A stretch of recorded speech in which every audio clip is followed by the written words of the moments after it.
Hello, everybody, and welcome to Aquarian Radio at aquarianradio.com. And this is an episode of Experiencers Network. And I am your host, Janet Carolesson, with my co-host, Karen Christine Patrick. Karen, are you anywhere near the bio on the computer? Or you could read the bio. If not, I will do it. Oh, I'm sorry. I'm not near that. I apologize. Okay, then I will read the bio, and our guest is Sherry Wild. And Sherry was living an idyllic life as a wife, mother, and business owner until 1987, when her community experienced a UFO flap that was considered one of the most active in the world. No one could have ever guessed the unbelievable turn of events that would occur over the next 18 to 24 months, as Sherry was forced to accept her involvement in a phenomenon that was totally unknown to her.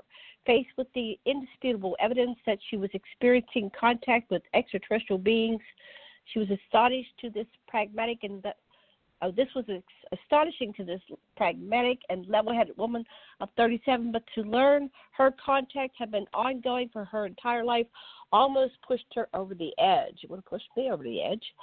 Sherry spent the next several years of her life trying to exonerate the experiences from her mind and did her best to return to a normal life. But when heavy contact started again in late 2009, after several years of relative peace, she could no longer ignore it.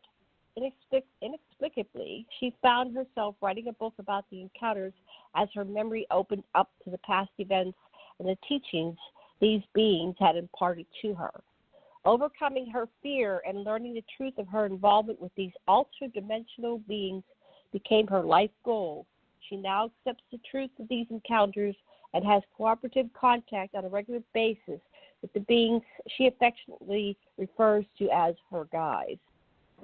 So we have a very extensive bio on the website, aquarianradio.com, along with pictures of Sherry, and there's a couple of drawings I found on the internet that she could explain. And before I bring on Sherry, Karen, is there anything that you want to say about who you are and anything you want our audience to know before we bring on Sherry Wild? Oh, I'm just glad to be back on with you Friday. I've been on hiatus for quite a while, most definitely moving from one part of New Mexico to another part of New Mexico. I love it here. And I like to tell people I just came back from Mars because the part of New Mexico I was at was the flat desert, and now I'm kind of in a hilly area with trees, and found a community of other contactees and experiencers, and it's just been wonderful to be here in this community and looking forward to talking to our guests. So thank you. That's wonderful. I find that's happening everywhere. I was at a birthday party last night. These were New Age people, but they weren't, really into the UFO contactee experiencer lore. But my husband and I felt comfortable enough to talk to several people, and then they were saying, yes, I've had experiences as well. And the one woman said, I have hybrid children, and I never knew this part of these people's lives. I've known some of them over 20 years. So it was really an eye-opener when one becomes open about the contactee experiencer phenomenon and feels comfortable enough to talk about it, and you start talking about it, you get other people saying, me too.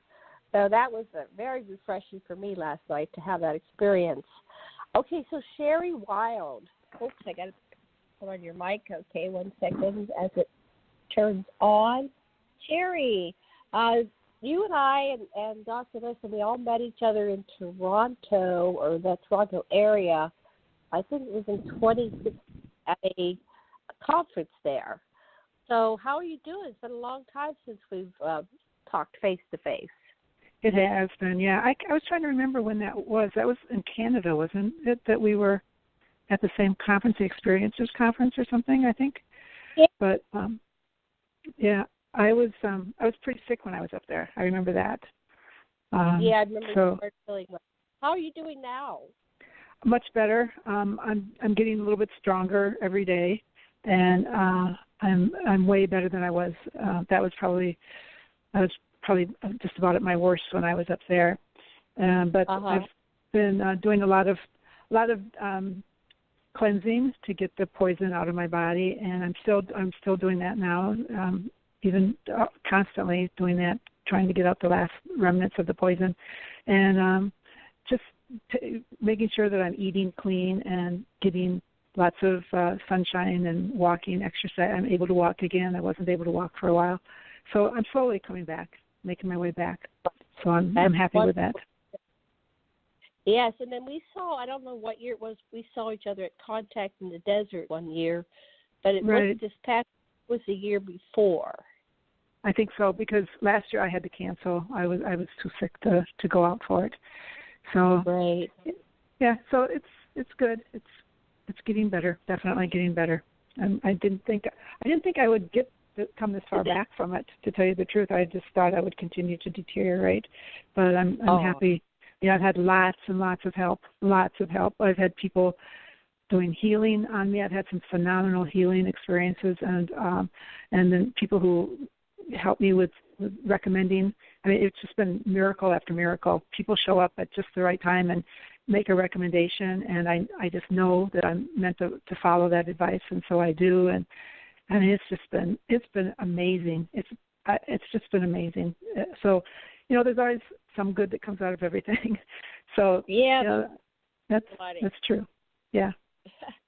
I'm gonna sneeze. Hold on. Don't you hate you get that sensation you're gonna sneeze? So what I would like, this is a whole new audience, and this is going to end up on about 10 different platforms and up on YouTube. So this is kind of a historical record. I know you've said this over and over, but if we can do some of what your story is, and we'll recommend everybody buys the book and read it. I have a copy I'm reading.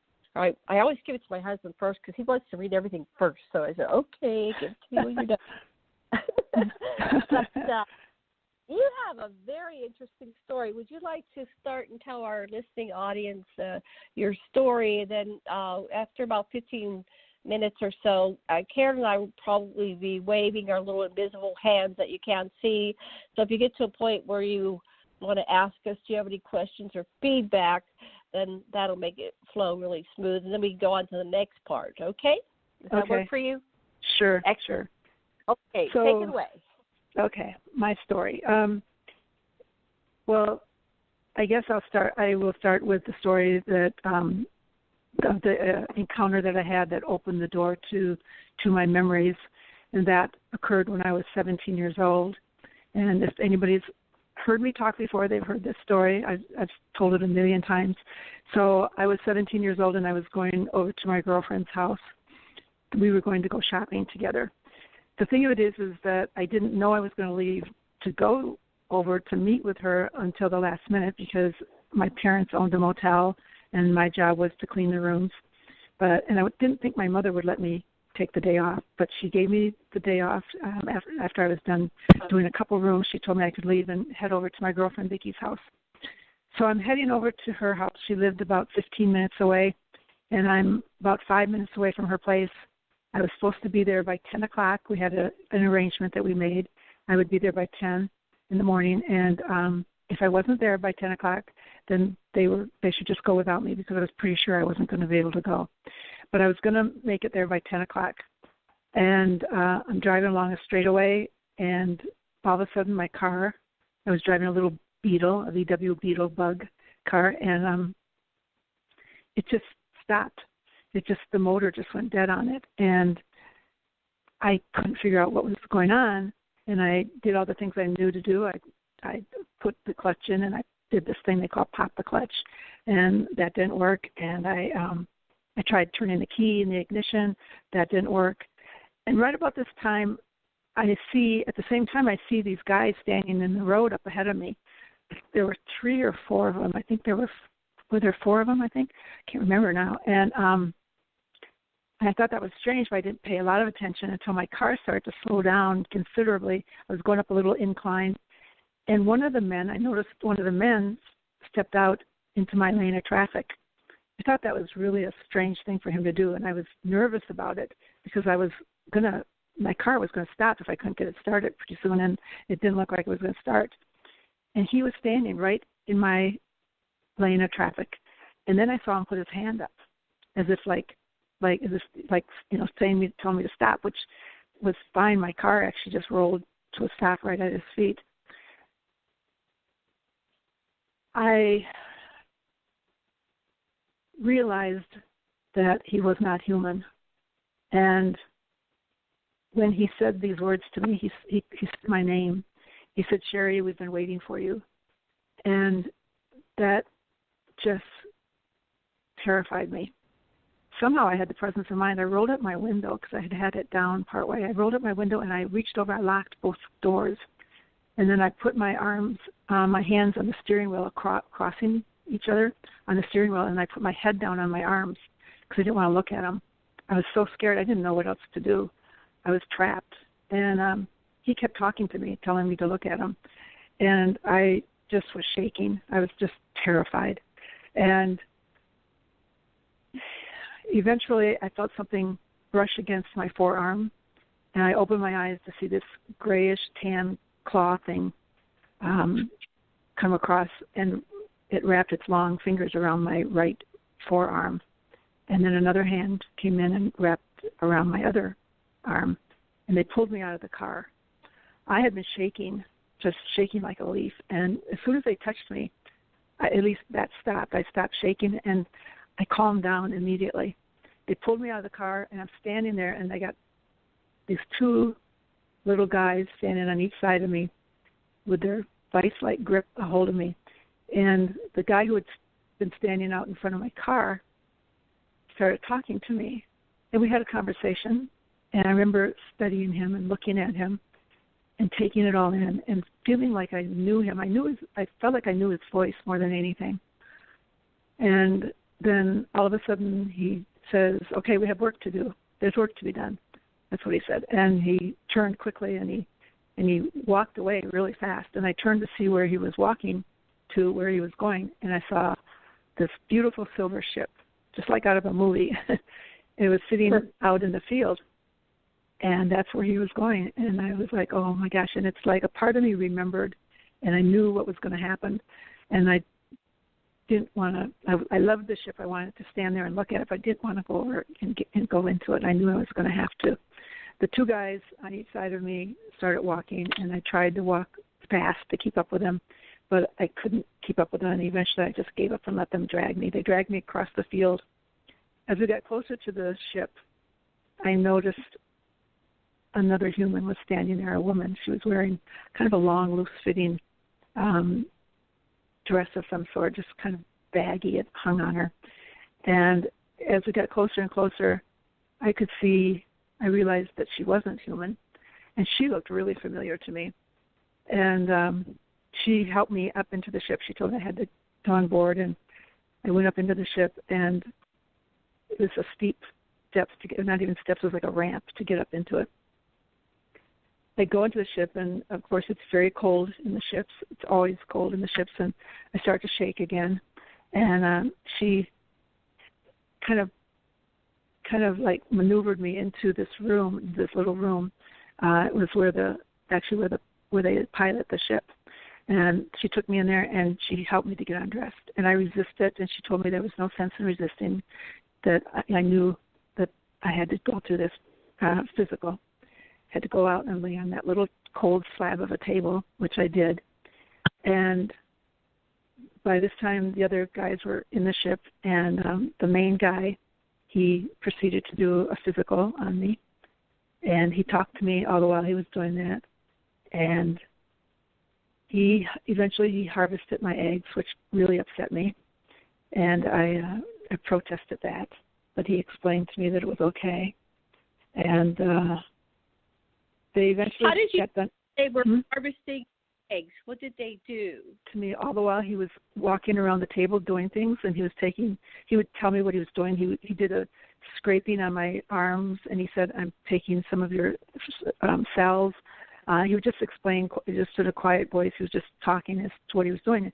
And then at one point, he reached up above him. It was just like in a surgical room where they have the lights up above, and they have sometimes instruments.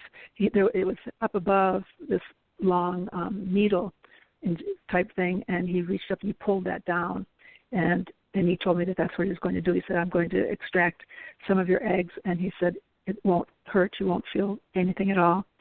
And that's when I lost it, and he got very concerned, and he wanted to know why was I so upset about this, and I said, because I wanted to have children. And he said, you will have children.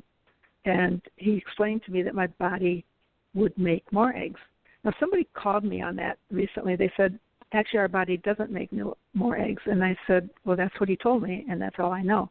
Well, I went online after that, and it has just been recently apparently discovered that our body does produce more eggs.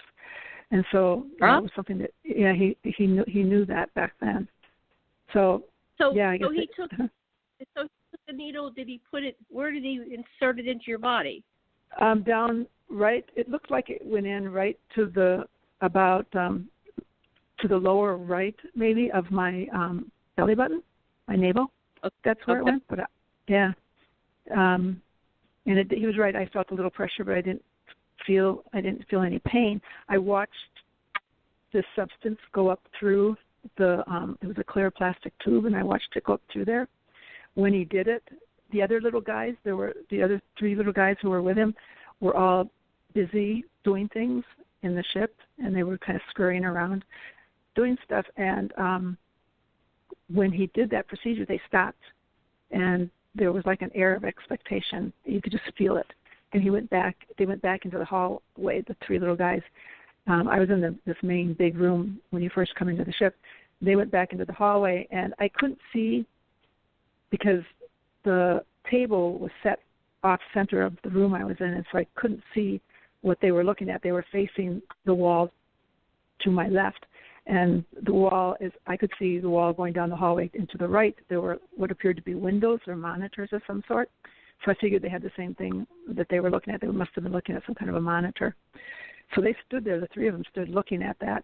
And the main guy who extracted the eggs, he was clicking away on what I now know is a computer. Back then it was 1968 when this happened, and we didn't have computers then, but he was doing something with something that had like a TV. It looked like a TV screen to me. In terms of what I know is that, so he went to the one side. That was probably the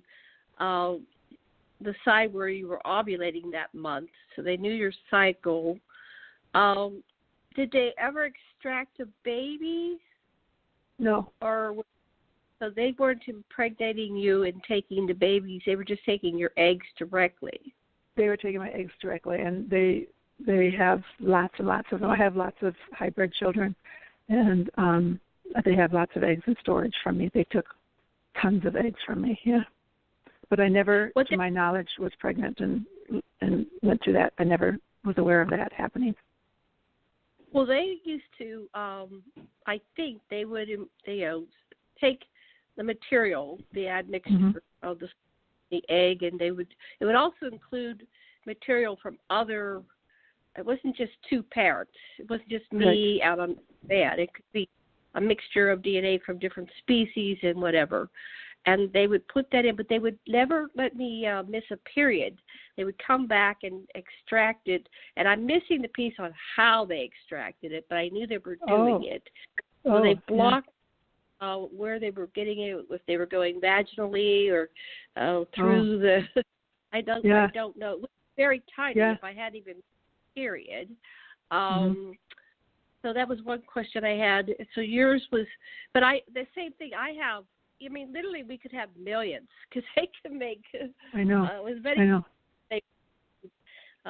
One of my girlfriends who was aware of what was going on, she said, it was like a psychic hit. She goes, I said, I wonder how many kids I have. Do I have 3 or 4? She says, no, you have a whole village up there. It was like, what? Yeah. But you put in the same program. Now, did they tell you which species you were being combined with, or human to human for the most part, with enhancements of the ET enhancements that they wanted to do. But I was part of the program that was human to human because it was to reseed a planet because it was thought, the timeline at that time showed that the planet was going to be washed clear of humanity, that Earth was going to go through the ascension, but humanity was not going to make it at that time. So we were concerned with preserving the human biological entity. So that's why I volunteered for the hybrid program to, so that we would have for reseeding a new planet with the humans so they could continue on with their journey. So I was mostly part of Human to Human plus the Anunnaki. Hold on one second. My husband's going to make noise. Okay. For enhancing me with some Anunnaki or tall white. It was all this type of humanoid species. It wasn't. I'm not. They told me very clear. You're not in the gray program.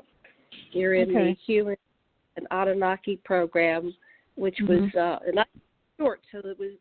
They were. My children are much taller than I am, and they were getting sperm. I started experimenting with sex at a young age. Not that I'm proud of, but I realized it was kind of like I was being pushed in that direction on the subconscious level. And and I said, what's that all about? Why? That's not my moral standards. I didn't have a lot of partners, but I did have more that made me comfortable because I thought I married a man to be married for my whole life with one partner. And they said, oh, well, you need to diversify the sperm, and we're retrieving it from inside your vaginal. Oh, really? That's the best. Oh. Yes. Huh. And then they were used. And so all my lovers that I've had in the world, you guys have hybrid children probably. So anyway, that's how they did.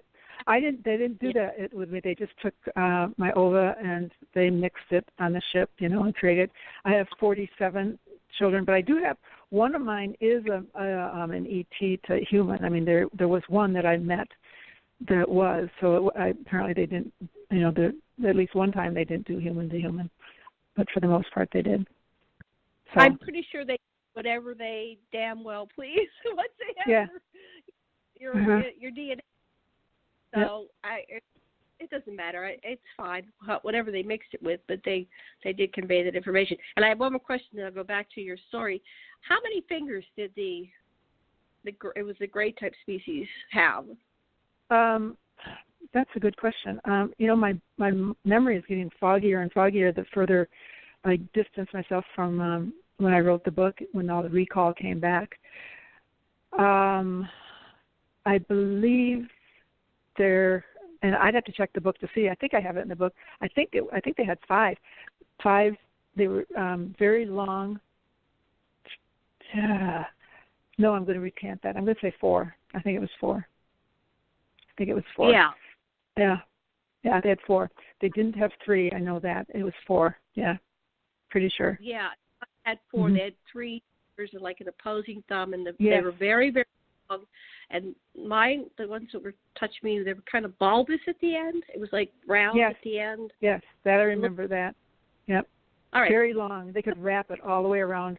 I mean, I should know this by memory because I've had those finger bruises. Did you ever get those? Because they wrap their fingers around you so tight, and you get those 4 prints on you, like 3 very strong. Yeah, those fingerprint bruises on your forearm or wherever it is that they're grabbing you. So. Yeah, I remember looking down, and they were carrying me like a surfboard, and I just remember the hands, the fingers wrapping it all the way around. I could never quite describe how they could wrap it. It's like, oh. Yeah, it does. They wrap all the way around like that. It's very long fingers. Yeah, very long. Yeah, they're really weird looking people. That's for sure. He doesn't like me saying that. First of all, he explains that that's not his real form. That's just a container that he wears because he's actually an etheric being. And then second of all, he goes to me once. He said to me, because I was on Veritas Radio with Mel Fabregas, and Mel said, well, if they scare you so much, Sherry, when they come to get you, and that's only a container, why don't they put on a human body so they don't scare you so much? And I said, that's a great question. And he said, well, why don't you ask them that? And I said, I'm gonna. So I did. And I said, why don't you do it? And I went through all that And he said, well, because they use this what they call the Zeta suit. He said a lot of us use those because it's highly functional. That's what he said. And he said it works really well and it's simple. The human body is too complex and it's not as easy and it wouldn't work as well and blah blah blah. And then he looks at me and he goes, "So I scare you, huh?" And I said, "Yeah, you know you do. I'm always scared. The first time I see you, I'm always scared at first." And he goes, "Well, Sherry, have you ever looked in a mirror?" And I said, "Excuse me?" And he said, "Have you ever looked in the mirror?" And I said, "Well, what are you getting at?" And he goes, "Well, when you do that thing that you call smile," he said, "it looks like you're going to eat us." He said, "That terrifies us." So it's like, okay, I get you. Point well taken. It's all in the eyes of the, beholder. So, but anyway, yeah. So back to my story. To that, and then we'll go back to the story. So, so one time I was at a meeting with 100,000 individual species, but they were all within the humanoid race. So they were testing me over time to see, how open-minded I could get, where I wouldn't be afraid of things, Oh, and really? so they kept into more and more species, and then they pulled me in front of this whole, like the United Nations of like at the UN, but it was there were no two species alike, and I asked them how many. 100,000, and they're all unique. There's no two representatives of the same species. They're all from all different planets. And then they said, "Well, you think that's something? That's only a teeny tiny representation of the species in the cosmos. But these are the ones that you could be in front of and not be terrified." Hold on, I got to close the door. The storm is coming. Keep talking. Me keep talking? Okay.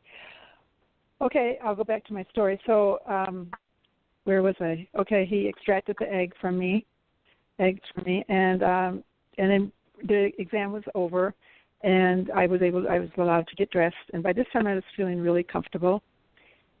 He asked me if I had any questions. Well, first of all, he asked me if he could ask me some questions, and I said sure. And his first question to me, and this has always been interesting to me because it is always his first question to me when he gets me on the ship. He always wants to know, "Sherry, are you happy?" And I thought that was just that was a really weird question, but that's what he asked me. And we talked. He asked me a lot of things about the Vietnam War and about our president and just all kinds of different things. Wanted to know if I was still a virgin. He asked me that, I remember. And they were very protective of that aspect of my life, for sure. And I was thinking the other day, for some reason I started thinking about this when I was dating the man who eventually was going to be my husband, and I was young. We started seeing each other when I was about 18, I think, and we got married at 19. So, yeah, I would have been dating him. We went parking one night on a back road, and I think they were afraid things were going to get out of hand because they showed up, and this guy in a cape and a hooded cape. I remember my future husband saw him out of the window, out the back window, and just terrified. He never got over that because he was walking very quickly toward the car, and I think he was going to. Well, his whole intention was to interrupt what we were, where we were headed. Right. I think So anyway. That's interesting. I'm sorry to interrupt, but this is these are triggering things for me. So one time I had a very a dark-skinned lover of a different race, human race, and they didn't at all. This is I was in my 40s and I was still producing eggs. They took me and I said, "What's going on?" It was something about. They wanted to choose and it sounds racist, and it makes me it really upset me, and because I really like this man, and it's like, why are you bothering me? But I was part of a certain breeding program, and they only wanted me to be breeding with certain people that looked a certain way, or it was like they selected. And I remember what was her name in the 60s? The psychic in the 60s to. Reagan. Sylvia Brown, or was that her name? Sylvia Brown. Jean Dixon. She announced on yes. when I was going to I was going to school, we had those little transistor radios, right? And there was an announcement that said, Jean Dixon says that the children are being taken up on UFOs and they're being matched with other children for this breeding program. And that just kind of registered in the back of my mind. I thought it was very interesting that Jean Dixon was talking about, children being abducted. So then years later, I'm in Honolulu, and I found a picture. I was looking through my boyfriend's pictures, and then I saw a picture of him as a child, and I just dropped it. I went, oh my God, I saw that child. I know that child. We were out together, right? So it was some kind of matchmaking, and here we are making love. Now I knew when I finally got married I was still a virgin, so I knew I hadn't lost. They hadn't done that part, but they let you get close, but they don't let you copulate, right? And then another year later, there was a second person. I broke up with that person. I was with a new partner. The same thing happened when I was looking through his pictures. I went, wow, they matched me up with this one too, because I knew those little boys. I had seen them. It was like they were, it was like that. Once you see a picture, then all of a sudden you're there, right? You see a picture, and then it's, I'm there, and I was back on the ship, and all the memories flooded in, and I remember, hanging out with this kid and talking to him, and it's like, wow.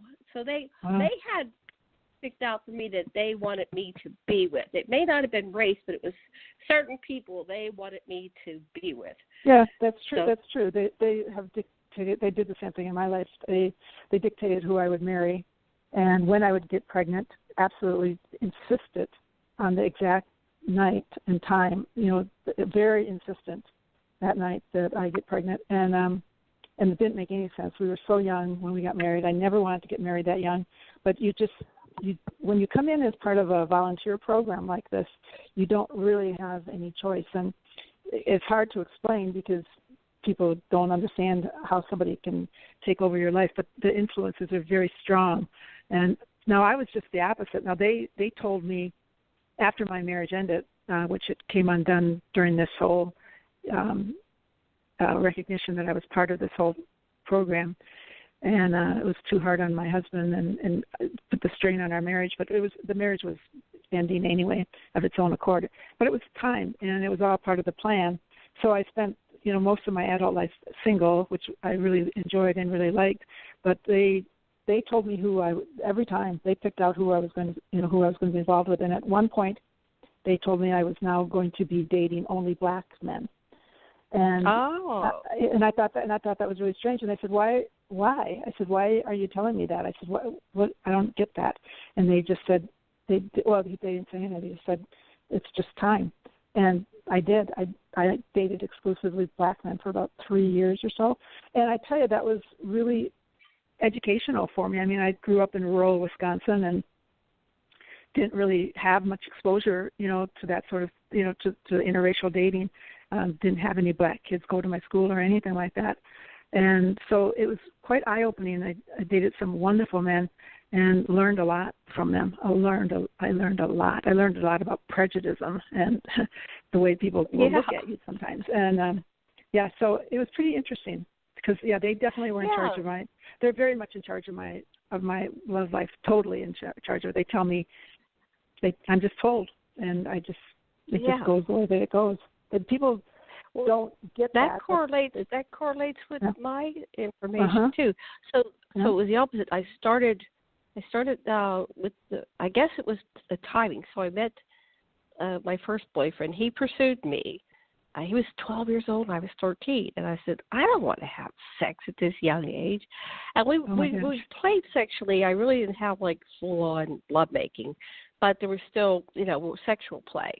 But then they directed, it was like I had no break in between. I would go from one relationship to another. I know. I was that cute, but it was like, it was just, the whole thing was orchestrated. And it was like, it was different nationalities. So the first one was the blonde, blue-eyed, right? And then the next one was Italian. And then, so when I was 18, I had this dream, and it said, you are to make love with at least one of every race, every human race in your lifetime. I went, wow. And so, like you said, it was about racism. It was like moving past that. But it was definitely in their timing. So when I the young man that I was making love with was a very dark-skinned Mexican Mayan Incan. He was a very magical person, very very spiritual, and and then we made love. I felt like I got pregnant. Now they'd never let me have a live birth, never. And then they took it, and then we did it again next month. And I got pregnant. They took it, and they were so upset with me. Anyway, I won't go into what happened after that. But I'm a rebel, and I always say, yeah, oh yeah, and then I do what I want within it. But who knows what I want? Maybe it's all just to get me to go in the direction that they want me to go, and they're manipulating me, and it's not really my free will. Who knows? But there's definitely this is the first person I talked to that you were orchestrated into your relationships. Yeah, I was. They told me. The little bit I know about it is that they told me at the time of when I was going through my divorce, they told me we're going to be studying the different human the love. They're going to be studying the love relationships, and they're going to be studying there's family love, and then there's the romantic love. And they said we're going to be watching now the romantic love and how it evolves and all that. And they just so that's how it went. I just had a series of relationships, and it was very pleasant. They were all really great guys, but it's like I wasn't allowed to spend more than like usually 3 years, 2.5, 3 years maybe or so with most of these guys, and I could have been very happy to spend my entire life with probably any of them because they were just all really great men, but I just kept having to go on to the next one, and I tell you, it was confusing to me because there was one guy in particular that I really wanted to marry and settle down with, and I just wasn't allowed to, and it caused such conflict in me because I was being pushed to end the relationship, and it was pretty bad. It was hard on him. It was hard on me. I didn't know what was going on. I didn't know. What I would say to him was that I remember saying to him, I know that I love you deep down inside, but I can't seem to get to that. I can't seem to access that love. It's like it's out of reach for me. And because I can't access it, we need to end the relationship. And it was a stupid reason, but I didn't know how else to put it. And when I look back on it, now that I have clear understanding of what my life was about, it makes sense. I did love him, but I wasn't allowed to feel that or, to any great length and actually keep our relationship intact. So I don't know. It's a different life that we live, and if people listening to this, it might sound really too bizarre. It might be too far over the edge for them, or depending on their own experiences. But that's how it went for me, and it was strange. They protected certain parts. I mean, I definitely was meant to stay a virgin until I got married, and they were very protective of that aspect of my life. And that is so interesting. Yeah. And then finally, so for me, they wanted me to be married. Yeah, the opposite. Oh, it sounds like they wanted you to. I mean, you started at such a young age, and I was just the opposite. They kept me very sheltered and protected. I mean, to the point where I remember once. I mean, we're really getting off on something different here, but I've never shared any of this, I don't think, with anybody. But this is just one example of how they kept me sheltered. I remember being in high school. I think I was a sophomore or junior, and in the library, and some classmates, some boys, they were passing around a Polaroid picture. Well, they had, like boys do, and how they can be so mean. They had taken a guy, a classmate, and they had held him down, and they had taken a picture of a certain part of his body. They took his clothes off, and they were passing that picture around. Well, I was very naive and innocent. That picture came around to me, and I had no clue what I was looking at. Well, it was totally scrambled. They did not even want me seeing that. They wanted me being very, very innocent. So, I mean, that's just one example. I mean, there were other times, too, where I was blocked, and I was not allowed to know or see or do too much. So it was very strange, very strange. Why they were like that, I don't know. Yeah, and it is a puzzle, and it wasn't. I mean, I was supposed to be good.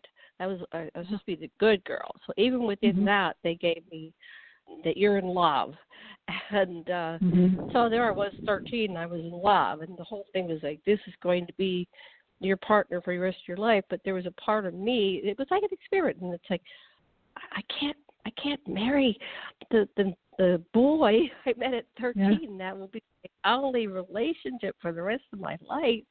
And so, but they allowed me to break up with him because their ultimate experiment was having all this different DNA that they would mix and match at easy disposal. They didn't have to go abduct these people and have, that work for them. I was doing the work for them. I was taking on a new partner.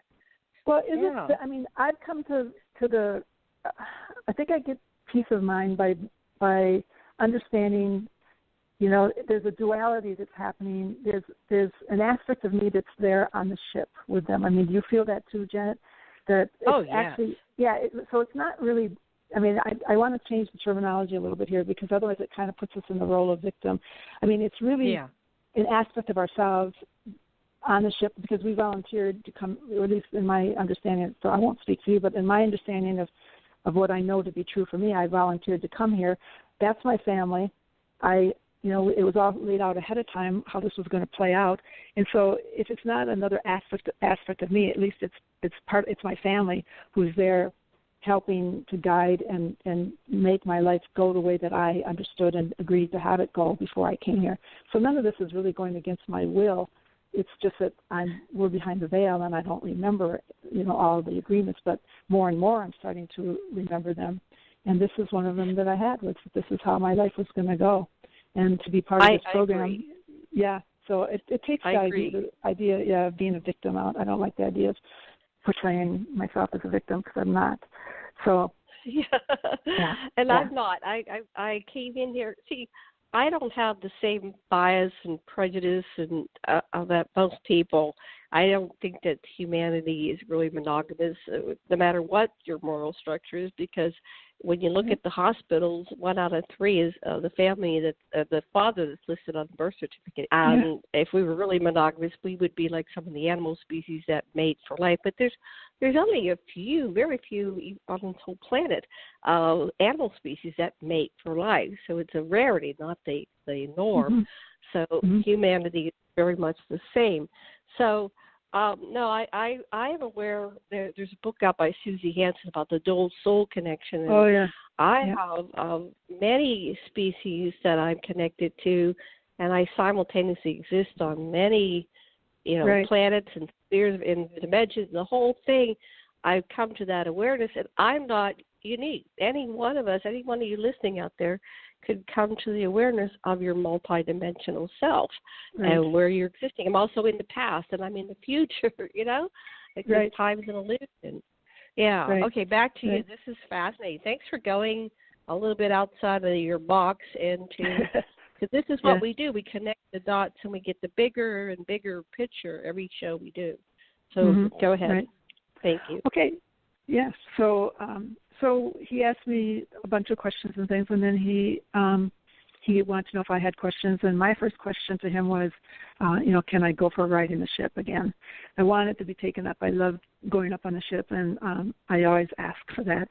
And he just smiled and said that, not now, but we'll be by to pick you up very soon, which they did. Probably 2 nights later, they picked me up in one of the big ships. The ship I was in that day with them was a little scout ship, and but they came back for me at my girlfriend's house. I was actually spending the night, and they came and picked me up and took me. But anyway, we talked for a while, and then I remember him saying that, okay, we've kept you too long. You're probably going to get sick. And he motioned to one of the other little guys, to bring over this drink, which they did, and I drank down that whole concoction because I knew, a part of me knew what it was going to be like if I couldn't treat it. I was going to get like flu-like symptoms, and I tell you, I actually did get sick later that day. I ended up going into the city with my girlfriend, and I couldn't go shopping. I ended up laying in the car all afternoon because I was nauseous and sick. Because the difference in our frequencies, And so I have learned that if I stay for more than an hour and 40 or hour and 45 minutes with them on the ship like that, I will get sick. If I go with them in the big ship, if we go out in the if we go on the rendezvous ships or any of the mothership or any of the big ships, that's a different story. I can be with them forever on that, and I won't get sick because it's more acclimated for some reason, or I acclimate to it or something. I don't know what the difference is, but I don't get sick on that. But anyway, so it was time for me to leave. I'd been there for 2 hours, and we walked out of the ship, and he was walking me back to my car. And as we walked back to the car, he said, "Now, as usual, Sherry, you know, we're going to wipe your memory clean. You won't remember any of this." And I just stopped. He was walking real fast. And I was kind of running to keep up with him, and I just stopped dead. And he took, he went a little ways before he realized I wasn't next to him. And he turned around and he said, and he just looked at me, and he said, "What's wrong, or what's the problem, or something?" And I said, "Stop doing that." And he said, "What?" And I said, "Stop wiping my memory." I said, "I want to remember this." And so we got into a little thing about that. He was amused by it. He didn't argue with me. They don't argue. But he was amused by my saying that I was going to remember. And I just got into the car when he put me in the car, and he said, "Okay, you're going to start forgetting now." And I said, "No, I'm not. No, I'm not." So as I pulled away, I felt the memory start to fall apart in my mind. I mean, just big chunks of it were dropping away to where I couldn't remember. I was confused all of a sudden, and I thought, what am I doing? Where am I going? And then what was I just doing now? And who was I talking to? And I turned around and I looked, and I could still see the ship sitting there, but I couldn't see him. And that's when I realized he was wiping my memory. I mean, it was disappearing. So I just I just started repeating to myself, I think I said Martians or little men or something like that, and I just repeated that all the way to my girlfriend's house, even though I'd forget, and I'd be like, "Why am I saying that?" And then I'd be like, "Oh yeah, now I remember," and then I'd start saying it again. So when I walked into her house, the first thing I noticed when I walked in was the clock straight up noon, and she came running down the stairs, my girlfriend Vicki, and she yelled at me, and she said, "Where have you been?" She said, "You're just lucky that the cows got out. We only just now got them in. Otherwise, we would have left without you." And so they had a 2-hour delay. And that's when I said to her, I said Martians or little spacemen and spaceship or something. And I was able to remember. And I asked her to come back with me to meet him. And she just laughed like a nervous laugh. And I didn't remember saying that. She remembered it years later when they investigated my case. And she told them that I had said that, and I was fascinated by that because when she said it, then I started to put the pieces together. She remembered a lot of my experiences that I didn't remember because I was blocked, but she recalled me many times, coming back into bed in the middle of the night after disappearing, or telling her that they were coming for me and she should try to, help protect me and things like that I didn't have any recall of any of that. So wow. That was one night, Janet. It was really interesting because I was just as fascinated as anybody when she met with Don Schmidt, who was my investigator, and he was talking to her and asking her different questions. She offered up this one time when we were babysitting her nephew, and we were together, and all of a sudden, I guess, we were watching Johnny Carson, and all of a sudden I jumped up and I said, "Vicki, you have to hide me." I said, "They're coming for me." She said, "Who?" And she said, I looked bewildered, and I said, I don't know, but they're coming. You need to protect me. And I started running frantically through the house. It was an itty-bitty little house, so there was nowhere to hide. And we went into her sister's bedroom, into the bed, and I put Vicki in front of me, and I was pressed up against the wall. And we both started to hear that sound, that vibration kind of sound, that sound. When they come with the big ship, so they were there, and I knew it, and I remember thinking they have to go through Vicki to get to me, and then at my very last thought before I blacked out was, wait a minute, I'm up against the wall. They're going to just reach in through the wall and get me, and which they did, and I was gone. Well, Vicki remembered the sound, and then she fell asleep. She just blacked out. She fell asleep. But then she woke up, and I was gone. she woke up and she turned around and I wasn't there. I was gone. And she made note of that, and then she fell back asleep, which is unusual. So they must have brought her up out, which they told me later that they would do that so that I would have what he calls them benchmarks. Because I'd say, why did you drop me in the pig pen that one time? Why did you do that? Why did you do this? Why did I have these little memories here and there? And he said, oh, those are benchmarks, so that when the day came and you started to have recall of your experiences, you would have conscious recall that would validate that this really is real, because you said you're very skeptical and you don't trust in any of it. You mark it all up to dreams. And I said, yeah, I do. Right. It's easier that way. So let me just say that again. So they wanted you to eventually recall and write this book. Oh yeah. Writing the book was part of the plan from the beginning, and the book was. I mean, it came through me.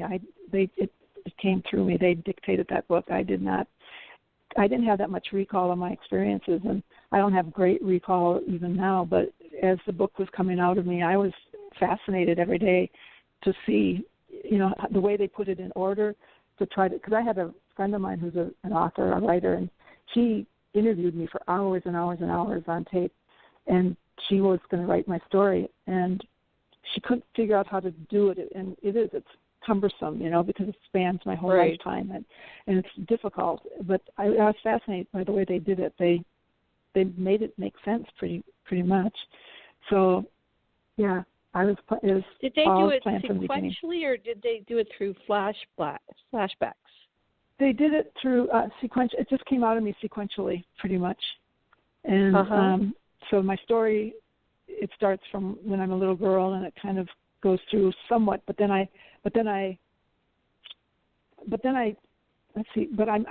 as I'm telling the story, I'm actually just talking to you, and I'm telling the stories, but then I get into that moment at times, but it seems to flow better than I couldn't have done it that way. I couldn't have come up with doing it that way. They definitely took control. Yeah, because when I wrote the book, I mean, I wasn't aware that I was writing the book until I was actually already well into it. And I came to, and I was typing away on the computer, and I was like, what the hell? It was like I woke up out of sleep, and I didn't know where I was, didn't know how I got there. I was just sitting there typing away, and I looked at the page on the computer screen, and I had never used the program Word before. I had only ever used my computer just for my work and emails and that sort of thing, and I had never been into Word before. And there I was writing, and I started to read it, and I was like, oh no, I'm not doing this. I'm not telling this story. And he said, it is time. And I said, I don't care. I'm not telling it. Yeah, and he said, it is time, Sherry. And I said, no, I'm not doing this. And he said, it is time.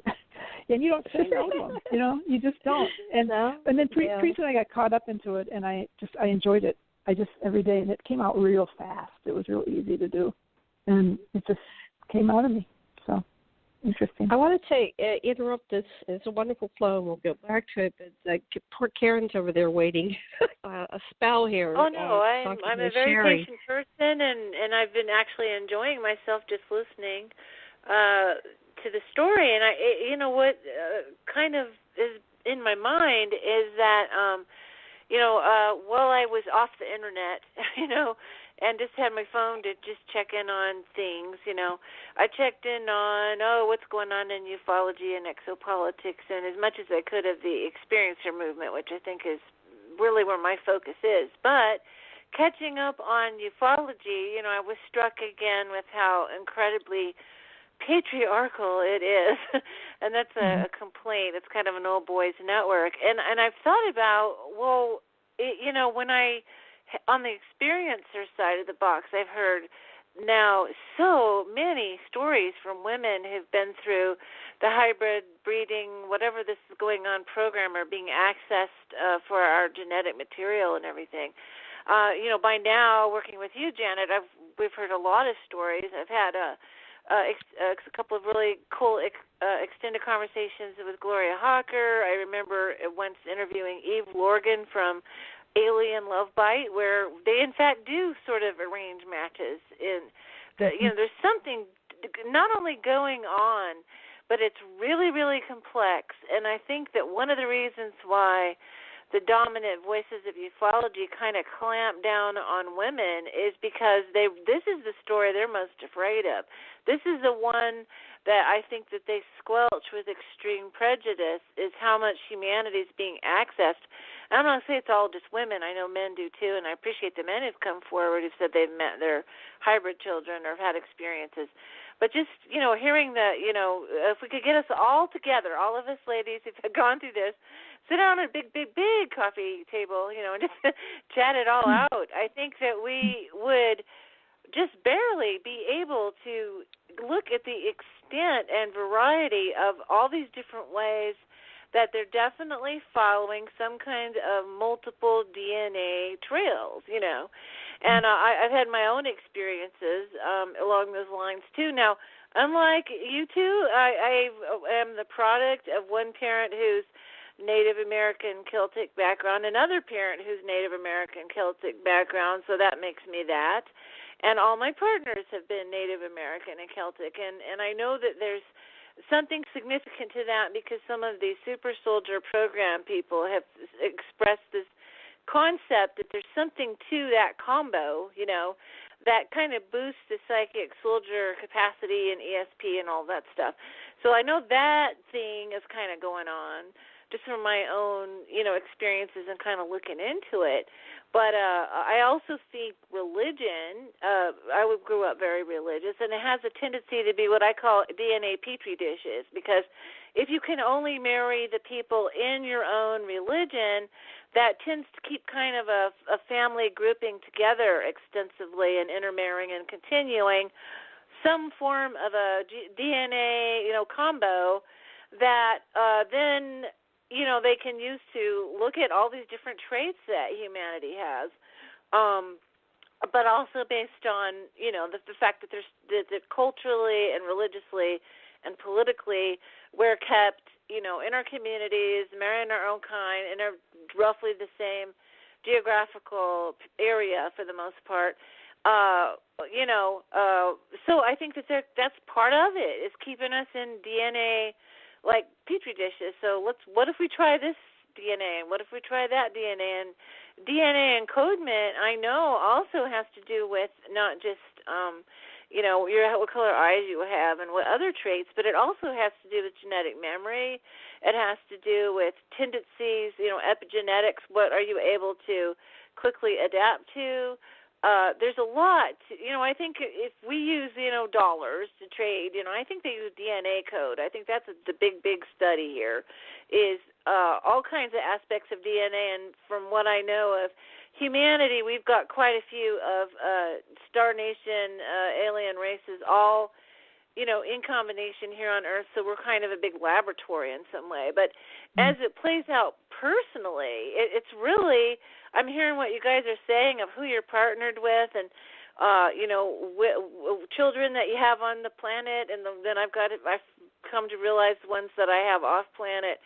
I finally recalled really, really tiny born babies that were, in incubator type things, and they were smaller than the smallest preemie, and I'm like, what am I looking at? And I always thought it had to do with some other memories that I had, because my daughter was born with disability issues. She was born with birth defects, and she had to be in an incubator. But she was giant. She was like a 8-pound baby. These are just the tiniest little things, and my first inclination is to want to grab them and run away with them and get them out of that situation, and I don't know why. And I didn't really, they were just these bad dreams, And then I worked with Gloria Hawker, and she was talking about hybrid babies that she had that were super tiny. You could just hold them in your hand, and I went, oh, ding, ding, ding, there you go. That's what they were having me look at. So the ironic thing now is my current partner and I have an interesting combination of life circumstances. I have, through whatever reasons, lost an ovary to an emergency surgery, and he lost a testicle. So who knows what they're doing with our DNA now? They're making a whole planet of us now somewhere. To kind of joke about it, but it's kind of funny, because it's not a typical thing that people run around and tell you. But it's like, yeah, okay, so they got both of our DNA, so we've got some kind of either spirit babies or ET babies somewhere, I think. But yeah, and I think when we talk about this, it's so great to hear your story, Terry, because I think there's so many women, and I love your benchmarks concept too, because it's like that's kind of how you put the puzzle together. Is like, you remember that time and that thing, and I had a very weird miscarriage that didn't make any sense, but now it makes sense to me. Is that particular fetus needed to be back wherever it came from, and then I've had such an anomaly of strange things gynecologically that, and especially who I am as a person or how I understand myself, I do actually feel like some kind of weird, Mr. Spock alien presence that's been put in a human body. I'm not real happy about it. But anyway, the whole interaction between us and these other beings is what now makes sense to me, looking at all those benchmarks and all. And I like that word. I'm gonna borrow that word if you don't mind, benchmarks, because there's these. Otherwise, they're just a clump of odd experiences, and you're like, well, what is that? And I think that's the trail of breadcrumbs that they use. Kind of what I call the experiencer path to disclosure. It's really a self-disclosure. It starts out with.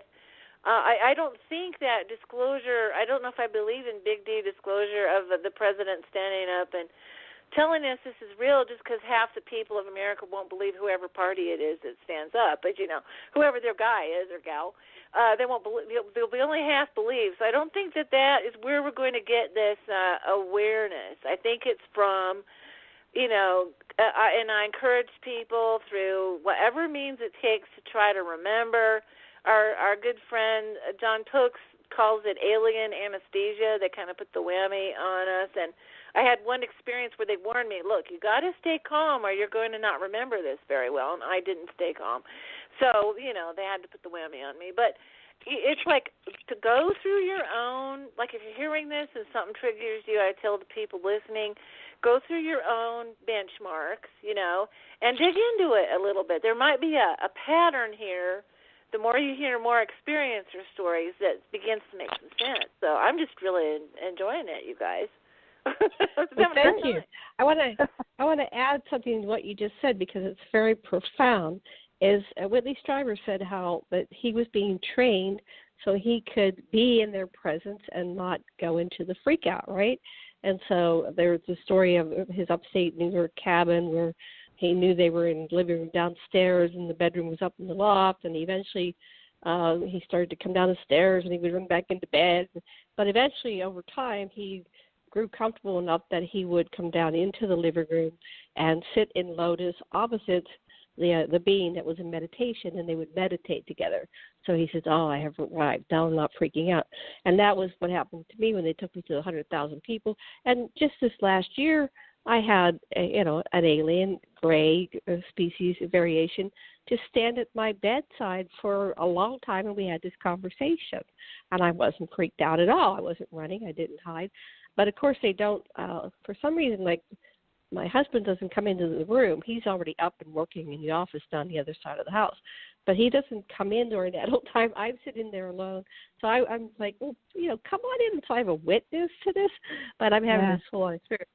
Yeah, so one last thing about the benchmark. So when I went to see, and I'm not going to go into this show, but the dragon at the end of time in the underground base at Johnson Atoll, the Greys, the ones that were about between 4 or 5 feet tall, they were the delivery system, right? They picked me up and they returned me.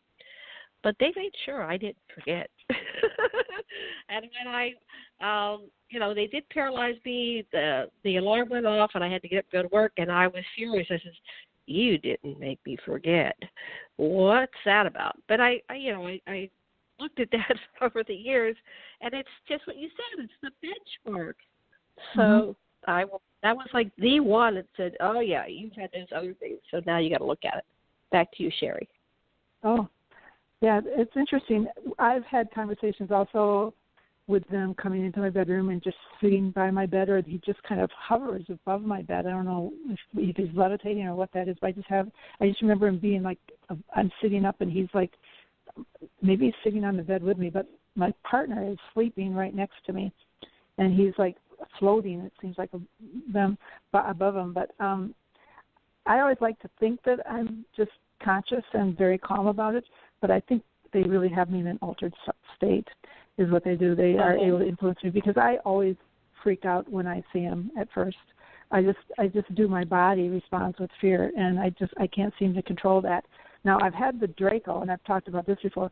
I've had the Draco show up at my house numerous times. They don't scare me. Now, go figure. I don't know what that's about. I think, was it Barbara Lamb? Somebody told me that the reason she thought was because they're more closely related to us or something. But they're different looking. They're really different looking. But for some reason, I don't get that afraid when I see them. The tall whites, the same thing. It's mostly when they would have that Zeta suit with those big. Maybe it's because I was a little girl when I was a child, it freaked me out because they would come into my bedroom to get me, and it was pretty traumatizing because they send the little guys in and they're just very robotic and they just come grab you and haul you away, and that's not easy to get over. So I think that's why I have the fear. But I'm still working on the fear, and I'm still telling them, I want to just have a face-to-face conscious meeting with you. I love it that I can communicate with you and that I can have recall and remember things, but I want to have come sit down like Whitley did, sit in my living room and we'll sit down and we'll have a nice conversation. But they keep telling me I'm not ready, and guess I'm not. I have to trust that. So wow. Same here. Please just come and have lunch with us, have tea too. or whatever. Yeah. Just come and talk to us. Well, we'll create this. We're working on some conferences. I've got to do some of the admin stuff and the back end stuff, but we've got to do these experiencer conferences with people. I know, because I think that is the real disclosure, and not mix it up with all the other stuff. It gets lost. It gets lost. I again. agree. Yeah, I totally agree. Okay. I think it'd be great. I did that experiencers conference, but I didn't get to enjoy it as much as I wanted to because I wasn't doing well. But I love the experiencer conferences. Those are the ones that make sense to me. I don't think there's much new to be said by anybody investigating the past and picking up remnants of, studying the markings left by the ship or trying to find more witnesses to a sighting or whatever. I mean, I think that's to me that's pretty dull stuff. I mean, I want to hear about people, their conversations they've had with the ETs they've been with, and what have you learned? The time you spent on the ship. What did you see and what did you experience?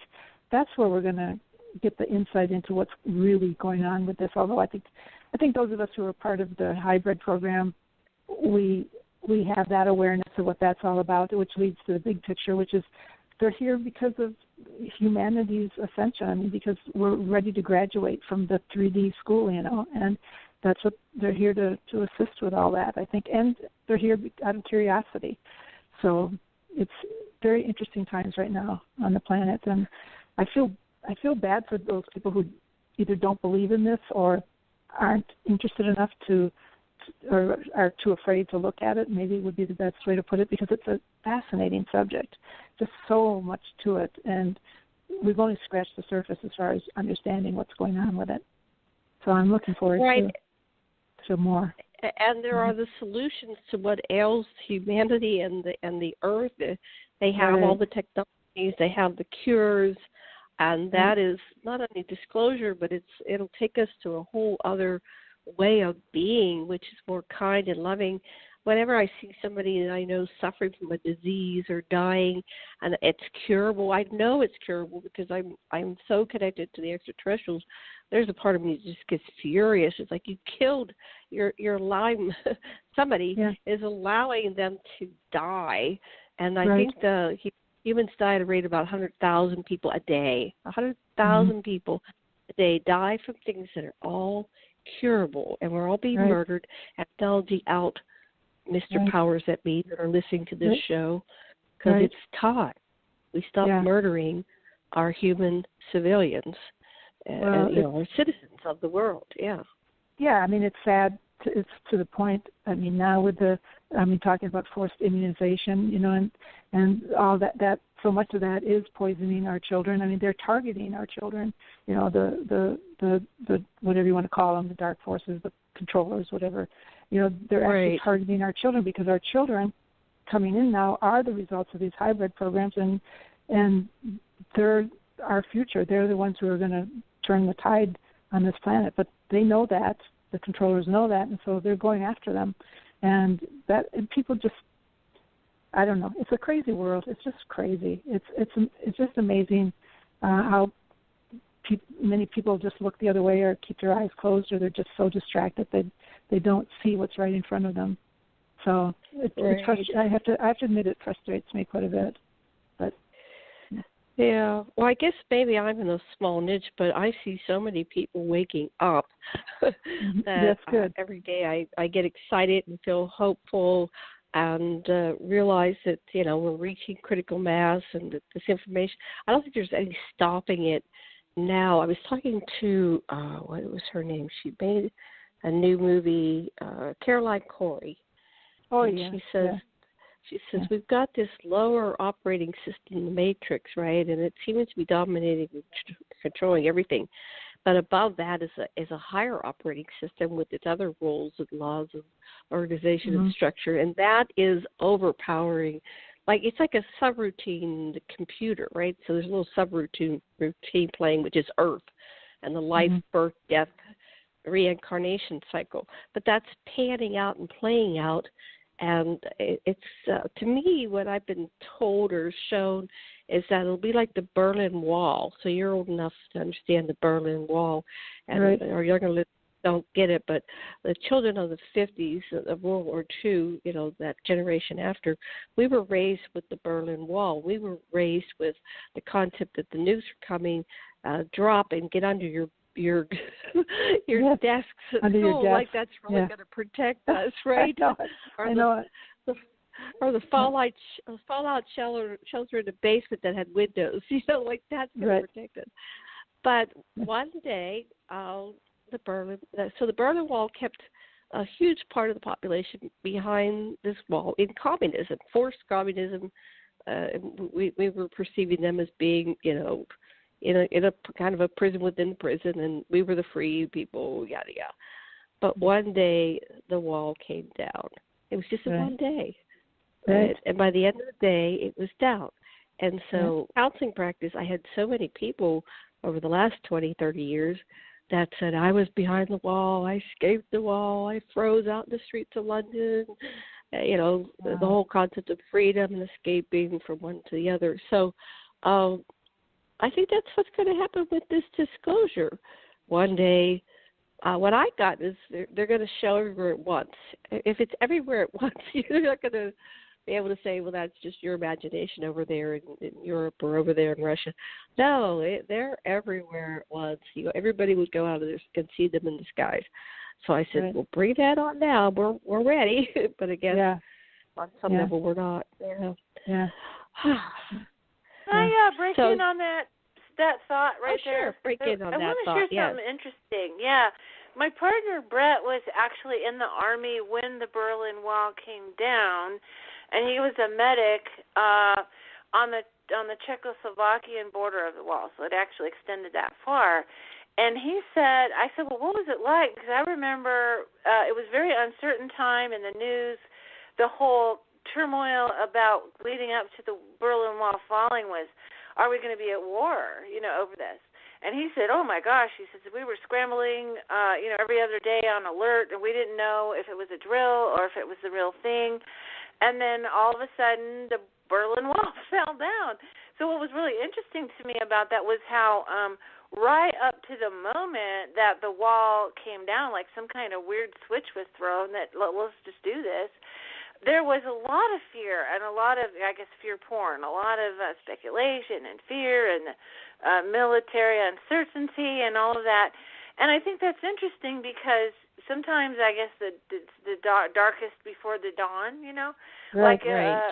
as I've monitored regular news, which I don't recommend to anybody, just saying, but as I've monitored more regular news kind of in the last month, I'm reminding myself this is not reality. It's like this is everybody's uncertainty, and we're sort of afraid of uncertainty, which is kind of funny. But a lot of so it could be up to that moment when the interior walls of our lack of knowledge and ignorance falls when it comes to that we live in a populated universe, which my guides call the realization of paradigm galactic, or we're not alone in the universe, never been alone, and we live in a populated universe. Up to that moment, we might actually be it might be quite stressful in general. It might be actually a very dramatic lead up to the thing, and so keep that in mind as we seem to have some ramping up of things that might be just before something really amazing could happen. So, just remember, fear is a relative thing. It's false evidence appearing real. And that, of course, if the powers that be are going to lose control, they're definitely going to be banging that drum, But I just thought it was an interesting historical note that he told me about. Wonderful. So you were asking them questions.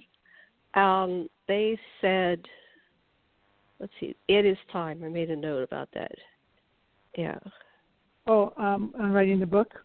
I'm writing the book. Yeah. When you started it, you would come to and say, "What the hell?" and then and wrote the book very quickly. You were using Word. Yeah. So I was in Arizona at the time that I was doing that. It was it had been everything orchestrated and happened very quickly in my life. My life came unraveled. Everything came undone. Went through a huge, big loss on everything during the recession, 2009, 2010, right into there. Lost my family and my business and my wealth, and lost everything.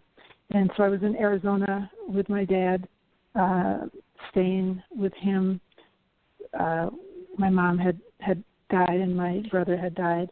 My dad had Alzheimer's, and I was down there with him and just started writing the book. And it was an interesting time because I had a lot of communication and a lot of contact with my guides during that time, and I was very aware of it. And that's when I met my hybrid children. I remember asking if I could, because I was missing my family and I was just feeling alone. And then I thought of my hybrid children. I said, can I be around them for a while? Can I maybe see them? And it picked me up immediately and took me to some small planet where there were around 16 to 18 of my children were there. And it was hilarious because I was excited that I was going to be able to see them. And I don't know why. I was thinking that I was going to be meeting a bunch of 5, 6, and 7-year-olds. I don't know why I had it in my head. I didn't think about it because when they brought me there, they were all sitting on a 2-tier stone wall that was built into the side, into a hill. I don't know how to describe it, but it's kind of like when you go to Ireland a little bit, but there was but it was 2-tiered, so it was stone with grass growing on it. It was real pretty, and so there was a lower level that some of the younger ones were sitting on, and then on the upper one some others. And the first one that stepped forward was a man who was in his 40s, and I was shocked. I was like, "This is my child," and I had to stop, and I was like, "Oh, of course, okay, of course I'd be that." I mean, I'm 60 years old or whatever I was at the time, and they've been harvesting my eggs. Yeah, so that was shocking to me. But so there were, so they obviously had, had used the egg right away. But so I think the youngest one was probably. I don't remember, maybe 10 or 11 maybe. But they were all mostly older young adults, older being in their 40s. So what did they look like? Oh, they looked radiant. That's what I remember about them. They had bright lights, they had very bright light. They were all very radiant, just a lot of light about them. Very, very pleasant. Did they look like they came from you? They when I saw, they showed me one time a hybrid that was my husband's DNA and my DNA, my current husband. And they took it. So when I met him, I was 43. So I still had about 7-8 years of producing eggs. Was still premenopause, and that was one of the first things they did. Is they showed me my child, but they showed it at all ages. I was holding him as an infant, and then next thing I know, he's a toddler, and then he's eventually he's like you said, a young man, right? And I'm going, Mm-hmm. what? How? The time is illusion of this dimension. So Yeah. they were just showing me this child at all ages, but I could see. I go, oh yeah, I could see how that's how our child would look if we ever gave birth to one. Mm-hmm. You know, I could see that's his DNA and that's his Mm-hmm. feature and that's my feature and that's how our child would look. Did you see yourself within those children? Not too many of them. There were a few girls there that resembled my daughters that I have, and so I saw it in them. But the first one that I met, the man, the oldest one that was there, when I think back on it, he had dark eyes and dark hair, and I was blonde and always blonde, but he reminded me of my nephew. I have a nephew who looks a lot like he looks. So yeah. So it depends on who they matched, who the partner was with. But it was interesting. It reminds me. I'll tell you this little side story. I don't think I've shared. I'm sharing stuff with you that I haven't talked to anybody about. I don't think I've. Yeah, I'm pretty sure I haven't. I'm pretty sure I haven't said this to anybody. But I have a memory of when I got pregnant. They told me when I had to conceive my oldest daughter. That night, they said it was important that I conceive her that night, and I remember them being there, and I remember it's in the book how my husband came home after writing a final exam or something. He was exhausted, and I wouldn't let him. I wouldn't let him be. I pestered him till we had relations and had sex, and because I knew I was going to get pregnant that night, and and I remember feeling like I was being watched. I made him open the curtain or open the blind, and I said, there's somebody out there peeking in. I said, there's somebody watching us. I can feel it. Well, it was them, watching us, to make sure. But anyway, I remember them asking me, they asked me what sex I wanted my baby to be, and I said I wanted a girl. I got to choose both times, and I said I wanted a girl both times.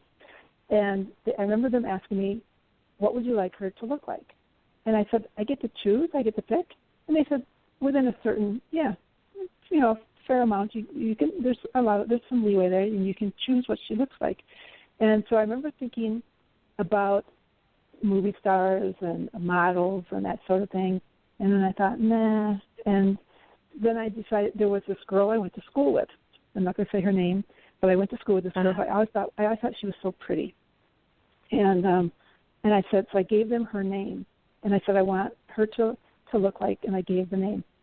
Well, you know what? They picked me up, and do you know that we went to her house? And I had never been to her house. I knew where she lived, but I wasn't that close of friends with her. We went to her house and we picked her up. I just felt terrible about that because we went in and got her, and they took her, and they just took measurements of her face, and they did stuff with her, and then they put her back, and I felt kind of bad about that, but she wasn't traumatized, I don't think.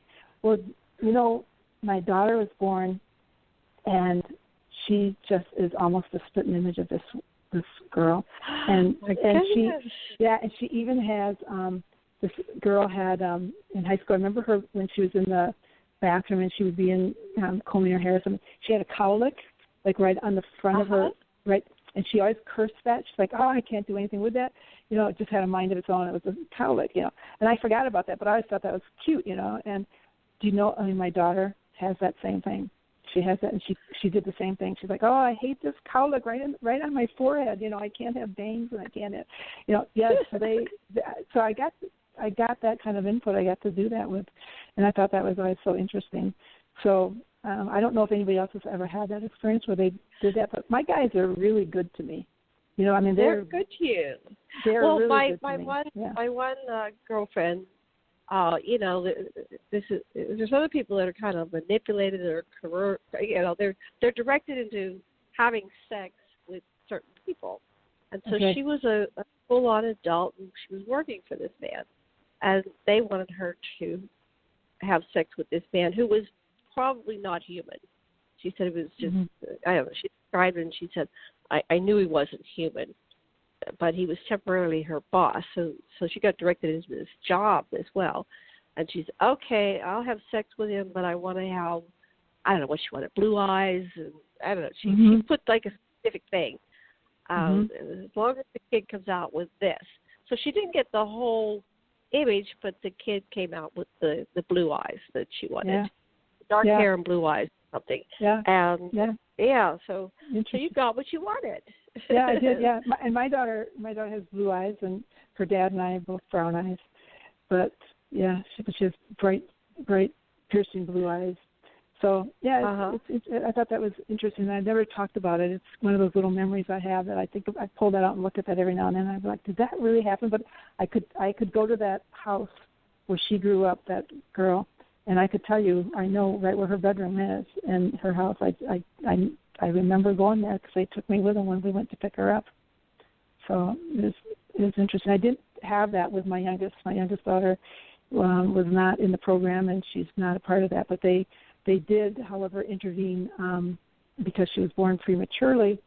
She was born when I was just barely 6 months along, and so she was not given any chance of survival. Well, they gave her a less than 5% chance of survival, and they said, you don't want her to survive. Yeah, and they said, you don't want her to survive. You don't want her to survive anyway. She's going to be so, she's going to be so messed up. She's not going to have a normal life. Well, she survived and she thrived and she's fine. She's got a few, maybe she has a fight or flight kind of a thing with her nervous system. Yeah, but other than that, she's fine. She's healthy. They she'd be deaf, she'd be blind, she'd be disabled, she'd be all kinds of things because she died at one point after she was in the hospital for over a month, and at one point she did die for a while, and it took them a long time to revive her, and she was gone too long. And they told me that because of, if nothing else, because of that, she wouldn't be normal. But she is. I mean, there were lots of miracles that happened around that. Yeah. So they're very supportive of you and your desires, and they're protective, and they out. That's very much. What we're getting from a lot of people. Yeah, very much. They, I talk in the book a little bit about how there came that time when I was so distraught. They were coming around so much. That would have been in the late 1980s, 87, 88, 89, 90. Right into there, I had a period of intense activity with them. They were training me for this time, what they call the Great Earth Changes. So they were teaching me things, and they were teaching me about that, and they just spent a lot of time with me. They were coming 3 or 4 times a week for me, and they were sometimes coming twice a day. So I had lots of activity. Yeah, it was too much. It really was too much. They just about made me. I tried to even take myself out, and they wouldn't. I took my car and I was going to, crash it, and they wouldn't let me do that. And so finally, after I did that, he said to me, "Sherry, what can we do to help bring you peace," or something like that? He asked, "What can we do to make this easier?" And I said, "I feel so alone." And I said, "I feel like I'm crazy with all this." And I said, I have this group, this meditation group that they had actually channeled. This group for a couple of years before I joined the group, there was a person who channeled, and they had channeled the message that I would be joining their group, and that they should welcome me, and they should help me to understand what was happening. And so they were a big support for me. But I asked at that time if they could show themselves to every member of that group, and there were over a dozen people in that group, and they did. They showed themselves. They showed everybody in the group except for one person that had a sighting. And so they've shown themselves to a lot of my friends, and it just helps me to not feel so isolated with it, and not feel so crazy. So they've been good. Oh, that's wonderful. I wish they would do that more. Yeah, help I know. Everybody. Yeah. Well, interesting. We've got about a little bit, around a half hour left, and I wanted to cover what's going on now. I know we'll go back and do some more of your historical stuff on future shows. I like slowing it down. We get a little bit more details, and thank you for being patient like that and going. I mean, there's no rush, right? We're getting other aspects of the story that won't emerge if we just, because that whole thing that in the beginning where we slowed it down, it's like, oh, wow, I'm glad we slowed it down. We have all these wonderful details. So what I'd like to look at the last half hour is you said that they were training you for these times. And I've had similar thoughts about these times. And I'll just add this, and then I'll pass the talking stick back to you. But one of the things that I've learned from, I'm going to be 64 on my birthday in a month, on February 6th, is that these times are changing. It's like timelines, and that we are the chooser, and the apocalyptic timelines are not set in stone. That we as a chooser can decide which. It's like picking a lane on a big, giant freeway. Which lane do you want to, go down as your road of life? And those who want to go into apocalypso, that'll be perfect for them because that's what they want on some level or need to experience. However, at this point, it seems like that's not necessary for anyone.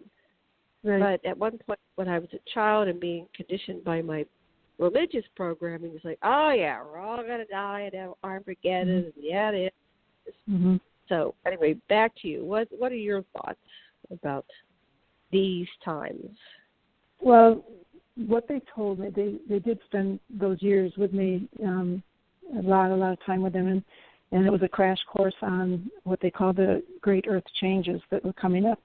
And I don't have a huge amount of information, and I don't think I have any new information. It basically is what it is, that when I volunteered to come onto planet Earth, it was in the year of 1947. I was born in 1950, but I volunteered in 1947 because I remember my pre-birth life, and I trained and I spent a lot of time around the Earth, getting prepared because I had not been in this dense of a form that I was aware of anyway, and so it was going to be a new experience for me. At that time, coming onto the planet, the timeline showed that most likely planet Earth had decided to take the next opportunity for ascension, which was due to come up around the year 2011, 2012. And she was going to go, as she said, with or without her children. She couldn't wait any longer because she knew that she would be destroyed if she didn't. And so that decision had been made, and it was, how can we awaken Earth? I mean, it had been this long plan of sending in volunteers, but it really started in earnest in around 1949, 1950, after the atomic bomb was dropped.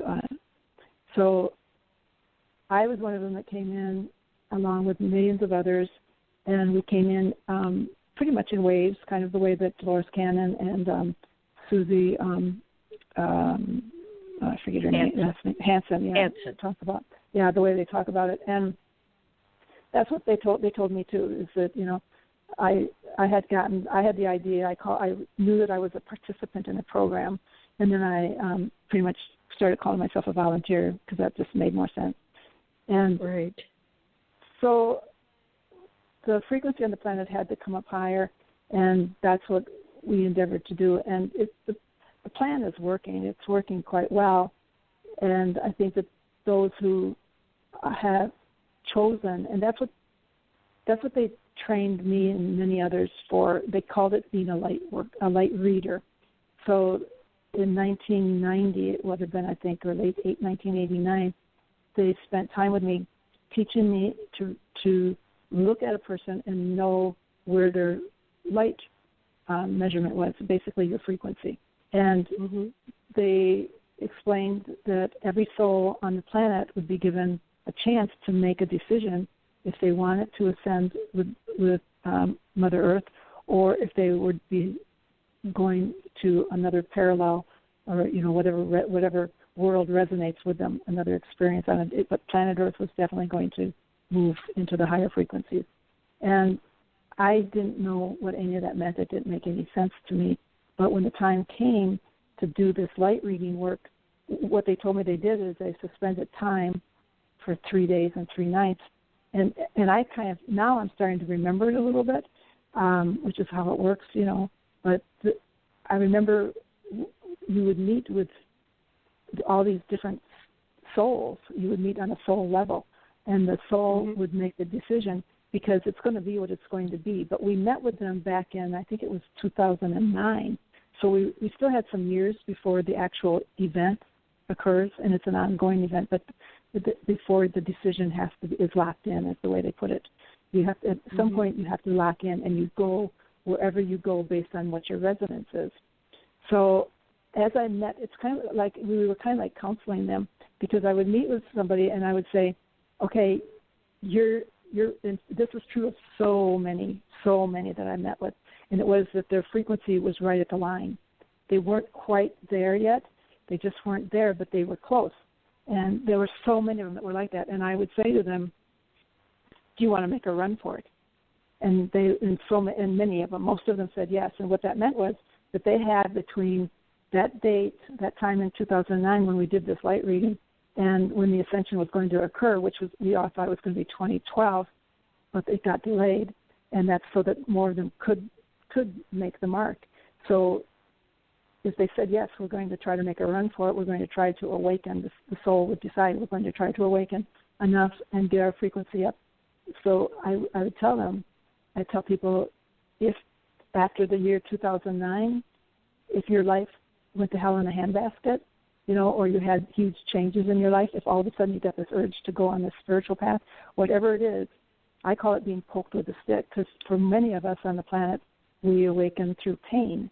And so if your soul, if you made the decision to make a run for it so that you could ascend with planet Earth when the time came, odds are that you faced a lot of challenges, because that's, how we awaken is we're brought to our knees and we're forced to surrender, give up our will, and look and turn inward eventually to look for the answers, to seek, why is this happening? Why, I've tried to live a good life. Why am I suffering? Why is this happening to me? And kind of a forced awakening. And that's what so many people are dealing with at this time. So when I was first taught about this, I think that the number they told me was 17%. Only 17% of the population was at a frequency where they would be able to ascend with planet Earth at that time, and that would have been like right around 1990. I don't know what the number is now, but it's considerably more. I hope, I believe, I want to believe that it is, because I think a lot of people are awakening. And I think, we had the delay on the awakening, and I think part of it was because the dark forces were fighting back more than what was anticipated, but actually it's okay, because it gives humanity even more time to come into, to wake up. So that's my take on it. Well, Karen worked with the Linkage Institute and A.R. Borden, and a lot of people will kind of fill that in. I'll let Karen talk about and what they did with the incoming apocalypso timeline we were on, coming into 2012, and that great decision of where you go that you've got tried to bolt to get on board. Apparently there was intervention, so this is correlating. Karen, do you know what I'm talking about? Do you want to share? Go ahead. I totally know. Just to give you kind of what's happened is, I think there's been a significant change in the people that are working with that information base and energy, to where I think it was very, like in the early days with A.R. Borden and the Life Physics Group, it was like a think tank of the government, of the covert government, concerned about Nibiru coming in and its effects, concerned about something else called the Animus coming in, which is like an AI type of invasion. And I think it has connections to other projects. But we lost A.R. Borden to corporeal existence as we know it in 2013. However, everybody who kind of knew of him or knew him are pretty convinced that he's not exactly dead in that regard, more like he's in another dimensional. And so what I sort of observe for myself and for other people is that this has moved very much into an etheric way and into each individual person's path. And what you were saying, Sherry, was so right on. And they were looking at what's that tipping point for humanity to be ready. And You know, even if we were at 3%, it was more hopeful than 0. You know, and right. so I think, and I think they're very much working with us at a like a deep level, you know, to where, you know, the powers that be don't know this, but like, for instance, 9/11 actually catalyzed people to wake up and go, wait, right. what the heck's going on? And I know this observationally because I'm a second generation conspiracy theorist. My dad belonged to the John Birch Society, was all about the commies, but you know, the Federal Reserve, and very much about the monetary system and the political system. But I mean, I don't know, you know, if you talked about these things in you know, at a casual gathering, you know, people would start to hand you the tinfoil to make your hat, you know. I mean, it was very much, you know, of course, definitely UFOs and all that, and he didn't get into that, and I did. But yeah, it was a situation where absolutely this is the thing that's I think is happening, is that we, you know, a lot of people are afraid of the singularity and transhumanism, and I've become very excited because humans are going to sort of transition themselves. It's not so much about, are we going to add a bunch of AI, and are we going to add a bunch, which I think is kind of a consciousness too. Are we going to add a bunch of, you know, be like the Borg with a bunch of, you know, attachments, you know, Swiss Army knife people, right? Or are we going to reach into the human potential? And I think that's part of why the DNA is of great interest at this juncture, because it's really in our DNA. It's not just the two strands that they see under a microscope, but it's actually quite a bit more to it, with energy strands that's activating. And when we have these conversations, we're activating each other, and it's, you know, up-leveling. And I think A.R. Borden started off maybe in his early career more into the, you know, almost even human experimentation, or kind of the dark things that were going on. And I think he had a turnabout in his spirit to say, you know, we've got to spread the news on this. And so he came out from those groups and contacted a bunch of us individually and was trying to share his information. But that was kind of what it was about, is what are we exactly as human beings? Are we just human, you know, just being human? Or are we potentially something so much greater? And it's definitely connected to Mother Earth, which I've learned to look at the heavenly hosts, like in the Bible, as all the stars as being consciousnesses, and all the planets being consciousnesses that have become, you know, 3D type of, you know, environments for all of these different species to live in and on. And I call Gaia, our Mother Earth, the hostess with the mostest, because she's a really amazing being. And, yeah, she's, you know, it's got to be really heavy to carry the intentions and thoughts of beings that actually do harm to all of us, to the environment, and to all the other creatures. And, yeah, she's ready to go. The delay is very interesting to me, because I was picking that up too, Sherry, that 2012 was a very pivotal year, but it definitely we weren't quite there. I don't think I was. And 2009 was a big year for me. That's when I started doing extensive automatic writing to be trained. You know, they were training me about now. You know, I didn't understand most of it until now. I see what they're talking about, you know, these times and these days. And I know so many people have that sense of mission. And, man, I had a sense of mission when I was 5, you know, when I came in. And so I think you're right on. I think that's cool that you can, like, work with people and communicate, you know, for them to up-level their energy, because and the hell in the handbasket thing, oh, totally. I that 2009, I had a hard road the whole time because I was a family caregiver. But, boy, 2009 was like, oh, man. And when they took me on one abduction, basically part of the reason why I had a hard time remembering it was I pitched a fit like a 2-year-old. I said, do not send me back. I do not want to go back. You know, I sort of visioned myself like throwing myself on the floor and crying, and I mean, it was awful because I was in a really bad situation. But Yeah. you know, I told them, and they did that to me too. What do you need to be happy and to make it through the mission? And they, I needed to be with a partner and have a stable home life. That was really important for me, and so I have that now, and I'm shocked, you know. But I mean, you know, it's just made me galvanize towards the mission. It's raised my energy level up to now also have a community, you know, that I can, of people that I can talk to. I hope that's happening for more and more people, because we have been isolated, so many of us. Right. Right. And we're finding each other, and that's going to accelerate everything. So I just want to tell you, I have so enjoyed hearing your story. It's just got me going. Super. Yeah. So we're running out of time. I want to give you most of the remaining time. I just want to add that one of the things that I was aware of about this AR board is that they did a time experiment. This is many different species. It was the Anunnaki. He was in touch with the Anunnaki, and they had these ongoing meetings. I don't know if it once a year or once every quarter or whatever, but there was the meeting minutes that I got a hold of, and it said who were the beings that were there, and even some particular ones like Enki, Enlil, that type of thing.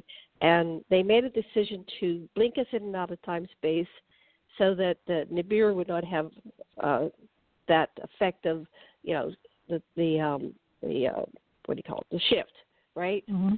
So that was so they actually did. So it's fascinating to read these minutes. So I'll try to put the link on the website for today's show. But they blinked us in and out, and they created this alternative, which we're experiencing now. But people are still seeing Nibiru, but it's like it's going out. It no longer has an effect on us. It's going outbound because they shifted the timeline. So is that right? Anyway, okay.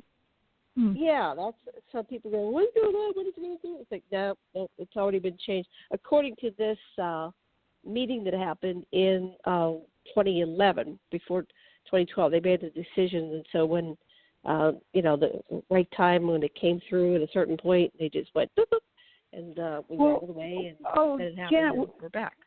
When was that meeting? Because a friend of mine and I got picked up in November, early November. I think it was like November 7th or somewhere into there. A big ship came up the valley and picked us up, and we were on the ship for about 90 minutes. And there was a big meeting. I know that much. I remember consciously going onto the ship and having to go through a sanitizing process, which I'd never had to do that before. They put me through some chamber where they and I was kind of indignant about, like, what's that all about? You know, I'm not a bug. And they said, but your planet is so toxic now and so poisonous that we have to sanitize you before you can come on the ship. And I was like, oh my God. So, but we had a meeting on there, and you know that I cannot. And I went to even talk to Bashar because I needed to find out, because I was so depressed after that meeting on the ship. All I remember is sitting at a council, and there being every different species you can imagine on the ship, and we sat in a semicircle, like a half circle, all of us did, and we talked, and we had to and we communicated through some kind of a device or something, and there was a discussion about it, and I remember something about the ascension being delayed, and they used the word hijacked. They said that we can't let the ascension be hijacked like it has in the past, and so these are the measures we're going to take, and it's going to be delayed. And I was so depressed about it afterwards, but I wanted to get more details about it. It almost sounds like the meeting that you're talking about. Right, and I think they had the one meeting we had was January of it was early in the year, but they had this agenda, and they didn't know it was going to work or not. They just didn't know, but they didn't want us to go through the apocalypse and the total disintegration of the structure, because this is high civilization. I mean, we have a lot of very good things here, and it wasn't time. Most people weren't ready. But what you were saying, I think what they needed was all the people that were trained to come together for this, the subsequent meetings, because that was November. So, by December 12/21/2012, they actually did the experiment. So that makes Okay. sense that you were board for that meeting, and you're there because you're one of the trained people, and you're trained because you're very psychic and intuitive, and they wanted to pull all that energy together to make it happen to a positive outcome. So I think you were just part of that experiment. So sorry you felt depressed, but I've had people approach us. Yes, or what? I actually know a lot about this story, but you and I have never really gotten into it because it was connected with Michael Lee Hill and other people who we've come out with it, but I haven't told you, like, sometimes we have to have another discussion where I go into at least a part of the experiment I and some others were involved in, and then what happened, the contact and visualization that happened to me during the process. We haven't really gone in deep with that just for different reasons. Maybe it's time now. I don't know. But let's do that sometime. I think it is. Okay, so this is what we're doing. We're piecing together our parts, and we are going to run out. We've got like 10 minutes left, so I don't want to go into it extensively. But, yeah, we had a gentleman approach us, and they wanted to pull together all these people like ourselves that are very psychic, intuitive, and they were going to take out Saddam Hussein. This was back in 1998 or something like that. And my husband said, no, I'm not going to kill anybody. So, no, you can't use me. But we know that they sometimes come together and they try to get us, and we are dispersed all over the planet, but they can literally come to your door and they'll say, oh, your friend Joe sent me, right? So you open the door, you go, yeah, what's up? But it's really this higher level organization that exists around the planet, and we're all connected. Right. So when I walked on Johnston Atoll in 1990, December of 95, this guy came over to me and said, welcome to a joint UFO, ET, United States military base. And I went, what? Really? So they knew who I was. They knew. We're in a database somewhere. They know who we are. I know. Yeah. So, wow. Well, Karen, we'll plan that. We'll book, and you're welcome to come back, Sherry, and we can reveal some of the stuff that A.R. Borden and Linkage Institute was doing, and then how he's kind of either dead or in a different dimension or something, not able to actively apport. But he was walking, and a lot of people have met this mysterious A.R. Borden, which is kind of like what Corey Good is saying, that there are these ongoing meetings that are happening. And I've been in many meetings, and there's humans and ETs, and so have you. So we could do a whole show on people that have been to these meetings. Yeah. I know. It's so interesting, isn't it? It just is. It's so interesting. And for me, I remember, my memory is starting to piece together little pieces, and it's just coming to the surface more and more. So I'm finding it all very fascinating. It's bigger than what I thought it was. I never expected it to become this. When I first learned about my abduction experiences, which I don't like to call them that, but little by little you realize, oh, I'm part of the hybrid program. What does that mean? And then pretty soon you realize, oh, I'm part of the the workers, the light workers for the ascension. Oh, what does that mean?